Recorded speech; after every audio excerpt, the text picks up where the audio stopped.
अस्सलामु अलैकुम वरहमतुल्लाहि वबरकातुहू। स्टूडेंट, ये हमारा लेक्चर नंबर 7 है। C++ हम लोग पढ़ रहे हैं। इसमें हम लोग देखने जा रहे हैं प्रेसिडेंस ऑफ ऑपरेटर।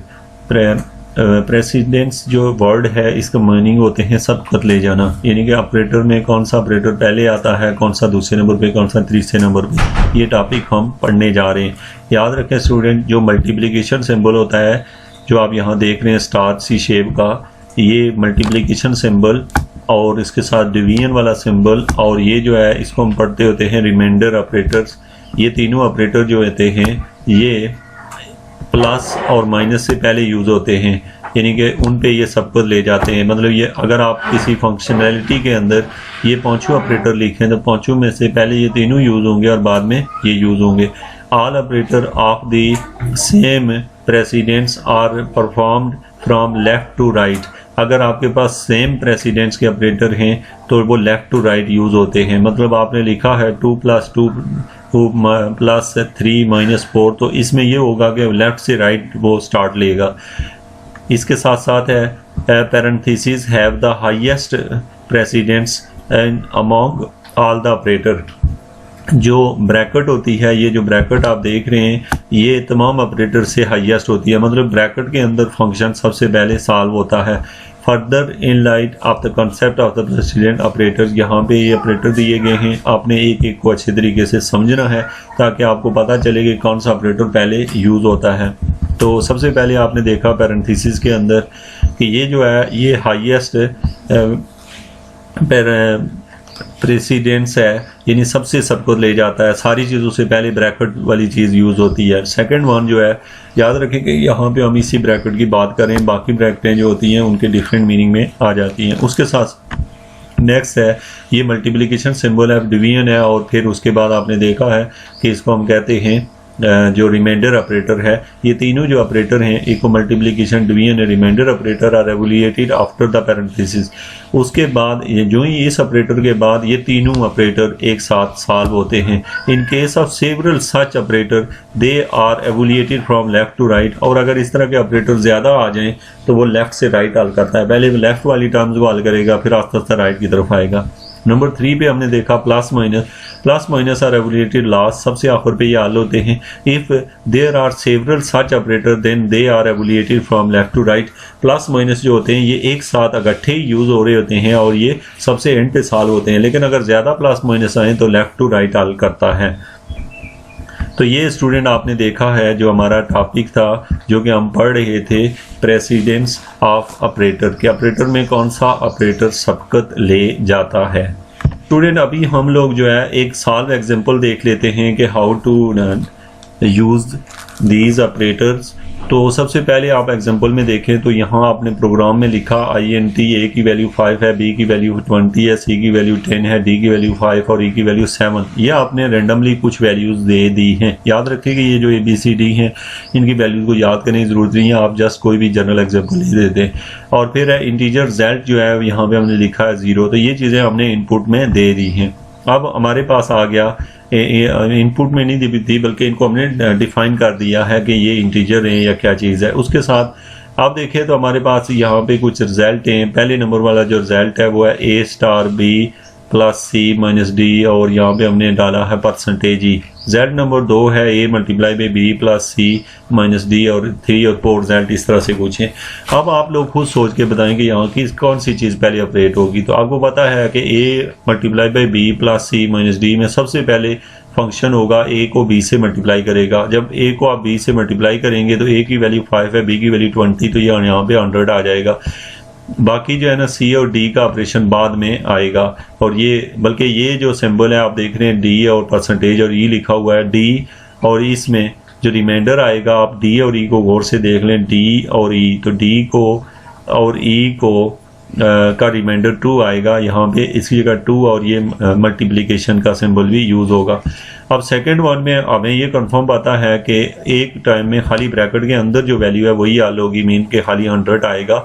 ये वाला ऑपरेटर इसमें ये दोनों ऑपरेटर सेम टाइम में सॉल्व होंगे, ये भी और ये भी, क्योंकि ये दोनों पहली लिस्ट में आते हैं।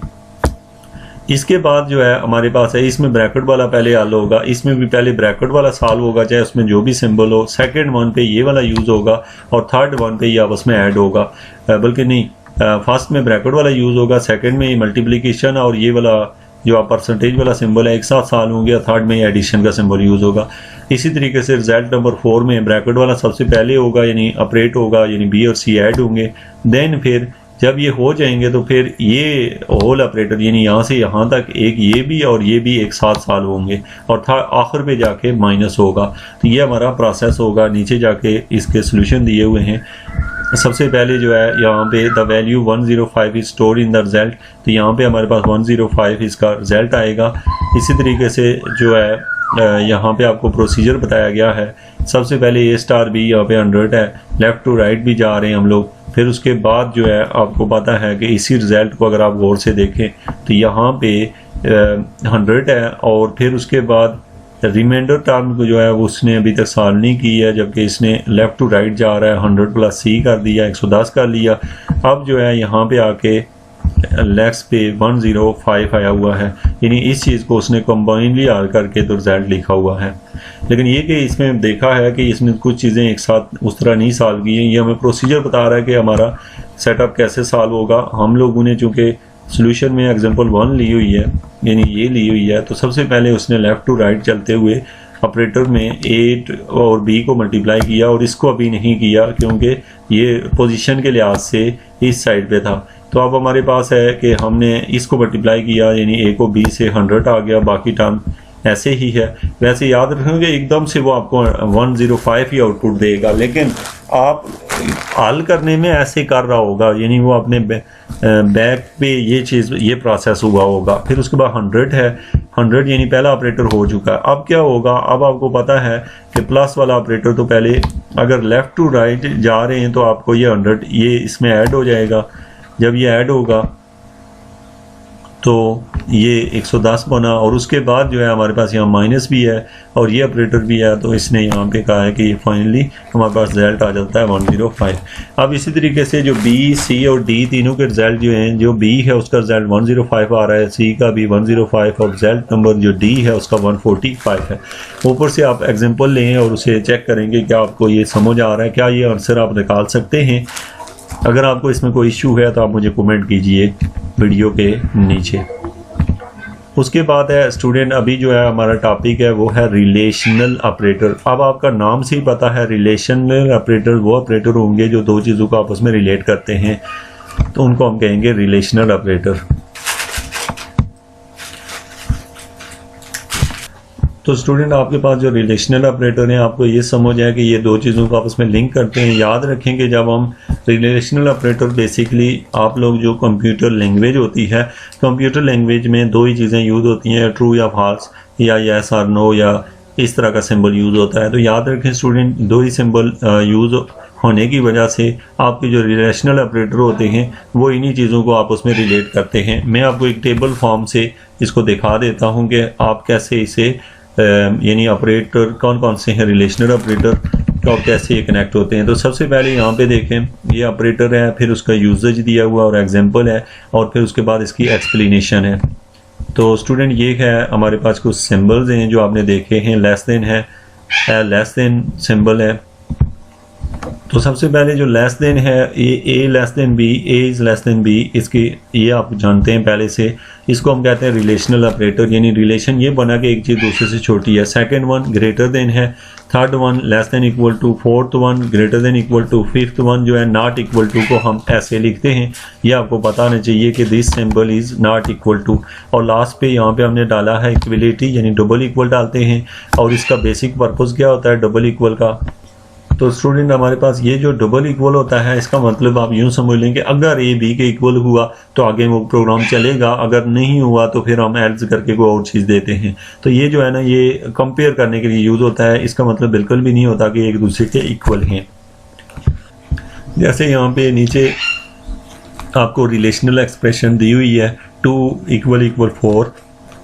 आप देखें तो इसके जो रिजल्ट है, the expression would check for the equality of the 2 integer. Equality of 2 integer, देखें 2 4 के इक्वल नहीं है, तो ये फॉल्स हमें आंसर देगा, यानी स्टेटमेंट जो है वो फॉल्स आएगी क्योंकि ये दोनों एक दूसरे के, तो इसका मतलब है अगर 2 4 के इक्वल है तो इसका आंसर है नहीं, नो। ये इसी तरीके से 1 ग्रेटर देन 4 आपको पता है ये भी फॉल्स है। रिजल्ट टू द एक्सप्रेशन यहाँ पे 3 नॉट इक्वल टू 0, तो ये स्टेटमेंट भी हमारे पास ये ट्रू स्टेटमेंट है। तो इसके बाद स्टूडेंट हम देखने जा रहे हैं लॉजिकल ऑपरेटर्स पे। लॉजिकल ऑपरेटर आपने वर्ड लॉजिक का पहले भी सुना होगा। लॉजिक क्या चीज़ है? ये ऑपरेटर जो आप देख रहे हैं हमारे पास जो ऑपरेटर्स हैं, सबसे पहले यहाँ पे एंड है जो कि ये 2 इस सिंबल से इसको लिखा जाता है, यानी 2 बार ये डाला जाता है, दैट्स मीन टू से इट इज़ एंड। इस तरह की 2 लाइनें लिखने को हम लोग पढ़ते हैं आर, और ये जो सिंबल है फैक्टोरियल साइन, इसको हमने नॉट से रिप्रेजेंट करते हैं। आपको ये पता हो कि इनकी क्या मीनिंग है। अगर आप डबल इस तरह का सिंबल डालेंगे तो उसका मतलब एंड लेगा, यानी एंड ऑपरेटर यूज़ होगा। अगर 2 इस तरह की सीधी लाइनें डालें वर्टिकल लाइंस, तो ये जो है आर ऑपरेटर होगा, और ये जो सिंबल है ये नॉट ऑपरेटर है। अब स्टूडेंट आप इनके यूजेज को जानते होंगे। यहाँ पे दिया गया है the compound condition evaluate is to true if both the condition. तो आप ये है कि अगर आपके पास जो एंड ऑपरेटर है, अगर उसमें हम कहते हैं कि ये जो एंड ऑपरेटर होता है तो इसको जो है अगर दोनों स्टेटमेंट ट्रू हुई तो ट्रू होगा, अदरवाइज जो है ना ये फॉल्स होता है। यानी दोनों ट्रू हुई तो ट्रू, तो अदरवाइज जो है ना वो फॉल्स होगा। इसी तरीके से जो आर स्टेटमेंट होती है, ये अगर दोनों स्टेटमेंट फॉल्स हुई तो फॉल्स होता है, अदरवाइज जो है ये सारे रिजल्ट ट्रू देता है। तो if any or both are condition evaluate to true, तो ये क्या करता है, ये ऑल कंडीशन को ट्रू शो करता है सिवाय इसके कि अगर दोनों फॉल्स हों। और नॉट स्टेटमेंट क्या करती है कि ये स्टेटमेंट आपके पास अगर 2 इनपुट दी हुई हूँ और वो एक इनपुट होगा, वो अगर ट्रू होगी तो फॉल्स कर देगा, अगर फॉल्स होगी तो उसे ट्रू कर देगा। यानी अगर वो 0 हुआ तो 1 बना देगा, 1 हुआ तो 0 कर देगा। तो ये 3 स्टूडेंट लॉजिकल ऑपरेटर हैं। नीचे इनके कुछ एग्जांपल्स हैं। तो यहाँ पे लिखा है 2 जो है वो इक्वल है 4 के इक्वल, तो इसका मतलब है अगर 2 इक्वल है 4 के एंड 7 ग्रेटर देन 5 है, तो पहला जो हिस्सा है आपको पता है फॉल्स है और सेकंड वन जो है वो ट्रू है। तो expression would be evaluated for false as a result using, दरमियान में एंड यूज किया गया है। तो अब आप इन दोनों स्टेटमेंट को दौड़ के आप मुझे बताएं कि इसका आउटपुट क्या आएगी। तो आपको पता है फॉल्स और ट्रू मिलेंगे जब दोनों मिक्स हैं। तो चूंकि ये एंड से जुड़े हुए हैं तो एंड में अगर दोनों ट्रू हों तो आंसर ट्रू आता है। अगर एंड में कोई एक भी फॉल्स हो या दोनों फॉल्स हो तो आंसर फॉल्स आता है। तो यू नो दैट कि ये फॉल्स आंसर आएगा, मीन इसका रिजल्ट आएगा नॉट ट्रू, ये इसका रिजल्ट है। तो ये आप लोग देख रहे हैं लॉजिकल एक्सप्रेशंस जो कि हम इस तरह से स्टेटमेंट को आपस में रिलेट करते हैं। अब आप इस स्टेटमेंट को समझें तो यहाँ पे दिया गया है हमारे पास है कि 1 ग्रेटर देन 4, तो आपको पता है कि 1 बड़ा है 4 से, तो ये बात गलत है। तो इसका मतलब है फॉल्स। अब ये फॉल्स है और पीछे लिखा हुआ है नॉट भी, तो इसका मतलब हो गया ट्रू, क्योंकि असल में ये फॉल्स था लेकिन पीछे जो नॉट लगा इसके बाद नॉट करने की वजह से वो क्या बन गया है, ट्रू बन गया है। तो ये स्टेटमेंट आपने लिखी। लास्ट वाली को देखें तो ये लिखा गया है 2 ग्रेटर देन 0, तो इसका मतलब ये फॉल्स है। और दरमियान में ये जो 2 लाइनें हैं ये आर ऑपरेटर को शो कर रही हैं, और 5 जो है वो लेस देन 0 है, मतलब ये भी क्या है हमारे पास फॉल्स है। तो यहाँ पे हमने देखा 2 ग्रेटर देन 0 नहीं, पहला ट्रू है क्योंकि 2 ग्रेटर देन 0 ट्रू है, यानी इस स्टेटमेंट में हमारे पास ये हिस्सा जो है वो ट्रू है और जो सेकेंड वाला पार्ट है ये फॉल्स है। तो ये आपके पास जो स्टेटमेंट का ये वाला हिस्सा है इसको मैं अगर ट्रू कह दूं और ये वाला हिस्सा जो है इसको मैं फॉल्स कह दूं, और मैं इनको जोड़ रहा हूं आर सिंबल से जो कि आपने देखा हुआ है इस वाले सिंबल से, ट्रू और फॉल्स। तो आप याद रखें कि अगर ये दोनों में से कोई एक भी ट्रू हो, या दोनों ट्रू हो तो ये ट्रू कर देता है। तो इसका मतलब है इसका आंसर जो है वो क्या आएगा, ट्रू आएगा, इसका रिजल्ट जो है वो ट्रू आएगा। तो ये जो है ये नॉट सिंबल आपने कहीं पहले भी देखा हुआ है। ये नॉट सिंबल ऐसे डाला जाता है, ऐसे भी डाला जाता है, और बाद टाइम हम इसको यूं करके भी डाला करते हैं आम तौर पे कॉपी के ऊपर लिखने के लिए। लेकिन जो C++ लैंग्वेज है ये मुझसे सही यहाँ पे पुट नहीं हो रहा, तो ये जो C++ लैंग्वेज है उसको इसमें इस तरीके से लिखा जाता है। मज़ीद जो टाइप्स ऑफ ऑपरेटर है इंशाल्लाह हम नेक्स्ट लेक्चर में स्टडी करेंगे। Thank you very much.